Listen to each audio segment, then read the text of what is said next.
Hello viewers, in this tutorial I'll show how to solve Facebook account automatic logout problem. Let's see how to fix this problem. Tap on hold Facebook,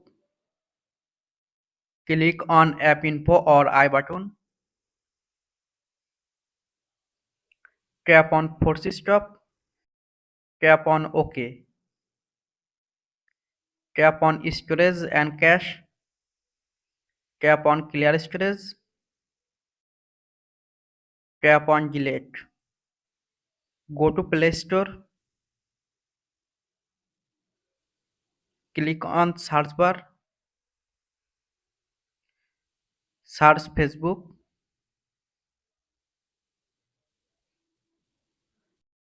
update Facebook app, go to Facebook,